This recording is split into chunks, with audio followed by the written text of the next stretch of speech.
Hello everyone and welcome to my vlog channel. I realize it's been a really long time since I put up a video, and I was starting to think that around when my baby was 6 months old, she is now 7.5 months, I started thinking, oh, I should do a 6-month video. And then I thought about doing a 7-month video, and now it's getting closer to 8 months, and I'm like, okay, Jane, we're actually gonna like finally sit down and do this.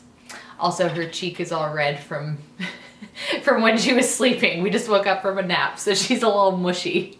And I also realized this would be a completely different video if I filmed it like a month and a half ago at 6 months, just because things have been changing so rapidly. And yeah, I don't even know where to begin. There's a lot to talk about. I think the last update I did was around 3 months, so that's like more than double of her life so far, which is crazy. The first thing is she's been eating solid foods now for a month and a half. We started introducing foods when you were what, like 6 months old, around then? And she was like initially kind of hesitant about it. We tried going the spoon feeding route because it's just what people I know do. And she really rejected being spoon fed. She wouldn't take it if it was in our hands. However, we did discover if we set the spoon down and let her pick it up, she would kind of spoon feed herself.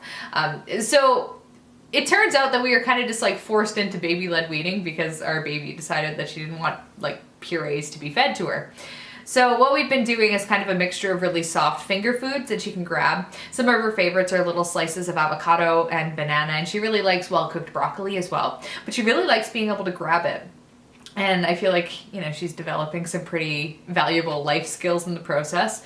And she will do purees to the extent that she can feed them herself. Like she wants to grab the spoon and be in control of it, which I'm fine with. It just makes mealtimes very messy. I made the mistake of giving her like a blueberry concoction. Not mistake, like she loved it. It was super tasty. She likes blueberries and fruit and stuff, but yeah, it's like just a catastrophic mess when she's feeding herself. It's like blueberry goo in her hair. I know, it was messy. It was messy. I still see, I don't know if you can see on camera, she still has blueberry in the inside of her nose. So apparently we didn't get it all cleaned up. But otherwise she's been eating, I have no idea actually how much she's been eating. We try to get her involved 3 meals a day, breakfast, lunch, dinner. Sometimes she eats a fair amount, like probably in the ballpark of 4 tablespoons. Sometimes she barely touches her food. I don't know if she's just like not in the mood that day. We try not to push it though. Like I try to keep meal times pretty relaxed because I don't want it to turn into like a battlefield. There's enough things as a parent to stress about that, like mealtime does not need to be one of them. Speaking of things that cause us stress, her sleep story has changed quite a bit since we filmed all those months ago. Back then, she was sleeping really well. She was sleeping in her pack and play, and she was waking up about once a night. And that is like pretty different from what it is right now. She's in the middle of a pretty giant developmental leap. Right now, like this week, she basically just like woke up on Monday and was like, I'm gonna do all the things right now. Yeah, all the things. So she has been, well, she's been rolling like crazy. That's nothing new. But she's been pulling up to stand just by herself. I've just kind of noticed. And she can go from laying down to sitting. Like she's practiced that a whole bunch and is really good at that. And she can finally get up on her hands and knees to start crawling, but she's doing that baby thing, that pre-crawling thing where she kind of like wobbles back and forth and then flops. She can like kind of army crawl if she's really motivated. And all of that like pretty much just started happening this week. So what also started happening this week is she'd wake up at 3 in the morning, just ready to party, just wide awake, taking us, my husband and I, like 2 hours to put her down. Like nothing working, none of the usual tricks working, just like wide awake. Yeah, so that has been less fun. She's also been like pretty needy at night in general. I think it might be like a separation anxiety thing or something like that. Because I know that ooh, you're going for my hair. Hi. Hi. Do I need to put you on the floor? I know they start going through that kind of stuff around this age. Where if she wakes up and like no one's there, she starts freaking out. So what we have been doing at night lately is we'll put her down and then like pretty early in the night I will make sure like I'm in the bedroom with her so that when she wakes up like I'm there, and then she'll go back to sleep pretty easily. Usually, unless she's doing that thing where she wakes up in the middle of the night wanting to party. Yeah, so sleep has been kind of weird that way. But as long as like an adult is around, she sleeps quite well. And she's been like continuing to have one good feed every night. I feel like she has one like actual feed in the night, and then she'll have like maybe one other wake up where it's not for feed, but maybe it's like 6 in the morning and I want her to sleep a little longer. So I'll like nurse her back down or something like that. And that's not for food so much as just to like get her back down. One thing that's been really sweet is in the evenings, her dad has been putting her down at night for the first snooze, and what they do is they'll put on some nice chill music and they'll just kind of like dance around. He just kind of holds her and she'll fall asleep on his shoulder, usually really fast, usually within like 5 minutes or so. And I find that incredibly endearing, and so does he. When he puts her down, he's like, "We have the best baby." And I'm like, "You're only saying that because she's asleep right now." So developmentally, she seems to be like a little ahead of the curve with her physical development. She's doing really good. She's almost starting to develop a pincer grasp too, so she's doing really good with coordination. Where we haven't seen her hit her milestones yet is language. So she'll vocalize and she will make some like consonant sounds, but she hasn't figured out how to like ma, do the baby babble thing yet. So we're just thinking that, you know, she's putting more, what is that expression, more eggs in her basket of, I don't know if I just made that up, of developing her physical skills, and we'll kind of see how it comes. One of our friends of ours who, they have a baby who's several months older than her, he was a little bit later with language too, so it's nice that we can kind of just hope that she's following their lead and it's not like an actual issue. Because when you're a first-time parent, like, you just worry that everything is an actual issue. But overall, she's a really happy baby, and she likes to do things, so I've made sure that we've scheduled our days a little bit so that she gets lots of interaction, or just like gets exposed to me having more interaction.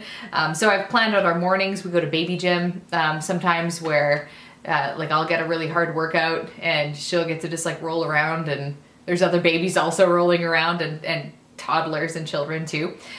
We go to a couple moms groups as well, and that's been nice to just kind of get us out of the house, especially now that it's September, and where I live it gets pretty cold pretty fast, even in September, so it's nice to actually have activities and things to do. As for breastfeeding, that's still going really well. We just nurse on demand, and like the more time that's passed, I noticed it especially around the 4-month mark. We really started getting into a rhythm with it, and it became like much faster. And as she's become more adept and like more muscular and she can hold herself up and stuff like that, it's been really easy to just kind of like, I don't know, breastfeed her pretty much anywhere. Like she could sit up and nurse or lay down and nurse, or like pretty much any other configuration, and it just like, it's like a 5-minute thing sometimes. So if we're in a hurry, it's nice and easy. She's been turning to nursing for more comfort lately, and I think again, this could just be like a developmental thing. She's going through a lot this week, so she's also like coming to me a lot more than usual. And I don't think it's a sustenance thing, because she doesn't seem to be like drinking a ton when she does that, but she just, I don't know, the boob is like her safety blanket at this point. Mainly what I've been trying to do throughout this whole process of being a first-time parent is not worry about every little thing.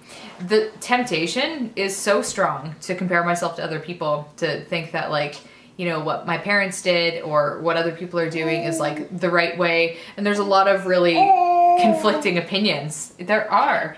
Everyone has a different idea on what good parenting entails. So I'm just trying to do my best, and as long as I'm keeping her alive and healthy, I think that's the most important thing that matters. And the little details will work themselves out. I don't know, is that too like blasé? Is that too like see, there I am being paranoid about being a like first-time parent. Am I being too blasé about my child? But I do worry about things like, you know, is it weird that she only wants to feed herself and doesn't let other people feed her? And then I read about it, it's like, no, actually that seems like pretty biologically normal thing. Is it weird that she's having like, you know, anxiety when she wakes up in the night and needs another adult? Well, maybe like for some people who sleep train, we haven't gone down that road. But it seems like a pretty biologically normal thing for a baby to want to be near her parents. So when I think about it like that, I don't know. It doesn't seem quite so bad. I'm pretty surrounded by people who sleep train and do things like that. So I feel like a little defensive when the subject comes out, and the fact that like we haven't. Our attempts at like putting her in the crib have resulted in spectacular screaming fits. And I know that we'll eventually get there, but I don't know. I just don't feel like I don't feel like she's there yet. I don't want to endure like, you know, crazy torment screaming. Like there's a difference with like baby crying, right? Like I can tell when she's fussy and she's just like meh, meh, and she's just like crying because she's fussy. But then there's like the actual she's just crying, like screaming, almost like I worry that she's in pain or something, even though I don't think she is. But it's that kind of scream, and I just can't let her sit in the crib and scream like that. And then like for the next hour, she's making those sad little like gasping noises, and it just seems so unnecessary. And I know that some babies, you can set them down in a crib and they'll fuss a little and they'll go to sleep, but that's never been the case for our baby. She just has never done that. So I guess that's my justification. Are you talking about it? Her growth has been really good. We had a doctor's appointment. We have like the standard postnatal appointments and everything at 6 months.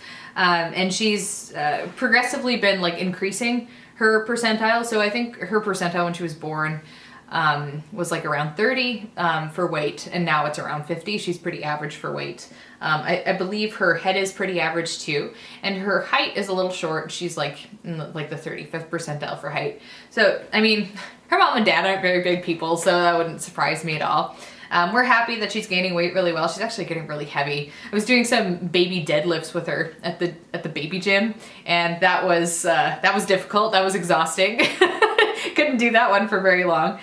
She's well past the 16-pound mark now. I think she's probably closer to 17 or 18. A month and a half ago, she was 16 pounds. So she's feeling pretty stocky. She's got some pretty good meat on her bones. She's a sturdy baby, as my mom likes to say, and as my granny likes to say. She has good thunder thighs. Getting into some of the more personal stuff, which I'm pretty okay with, like the TMI stuff. So just a bit of a warning. I still have not had my period, so that's actually kind of nice. I'm not going to complain about that. We're having what do they call it? The lactational amenorrhea. Did I pronounce that right? Where like breastfeeding just prevents you from like having your regular cycle. So that's cool. We're down with that. We don't want any more babies right now anyway, so that's all well and good. As far as my weight goes, I didn't gain a ton of weight when I was pregnant. I gained about, I think it must have been 25 or 30 pounds.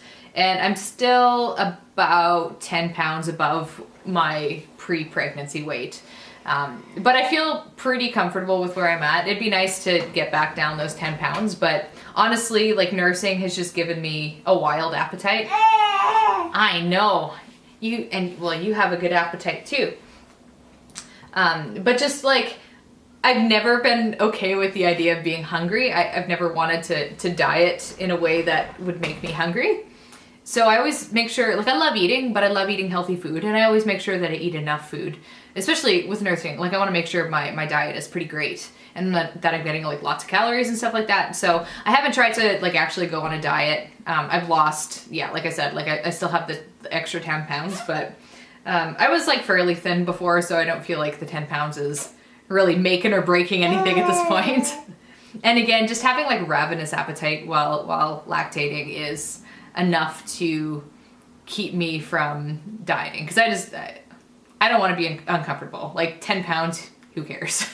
Honestly, I don't need to be like a stick model at this point. The only bummer is that some of my old jeans are like a little tight, and I've had to upsize a bit, but it's not a big problem. And I've come to terms with it, and I don't have like any, like I'm okay with the way my body looks. It doesn't look crazy or anything like that. Like I luckily didn't have to have a C-section or other things that can really make a bigger impact on the way your body is after having a baby. So all things considered, we're doing pretty good. From a career standpoint, we've been making some changes there too. I haven't been teaching piano lessons since the month before she was born, and I've been continuing that. But I have been focusing on online stuff. So I still do like my YouTube videos, my piano videos. I still do 2 a week, which is like quite difficult to balance. And right now, whoa. And right now, I'm also doing like an online course for people, like kind of a beginners-ish piano course. And that's been going really well, and it's been nice to actually feel productive and earn money again after so many months without earning money. And I'm lucky because I'm in a position where doing online stuff like that is a lot more flexible with time as opposed to having like a regular structured job. So the goal is to kind of keep doing stuff along those lines and stay home with her. We're not gonna... We're probably not going to go the daycare route, at least not anytime in the foreseeable future. It just doesn't make sense for our family to do that. I've kind of designed my life in a way that I can work and have a baby. I want to have my cake and eat it too, guys. That's always been my dream. Why would you just have a cake if you can't eat the cake? But I think that's pretty much all I need to share, or want to share. I guess none of this was really mandatory for her 7.5-month update for both her and me. I appreciate the handful of you who watch these videos. It's nice to talk about things aside from music and to just like have random life chats. Yeah, I'm sure we'll make another video before 3 more months go by. And I don't know what it'll be about. Maybe it'll be another baby thing. Maybe I'll find like a life thing, or maybe I'll finally actually do a vlog, because this is called my vlog channel and I haven't actually done a vlog yet. So yeah, maybe we'll try one of those. Anyway, I really appreciate watching. Thank you so much, and I'll see you hopefully sooner rather than later. Bye guys.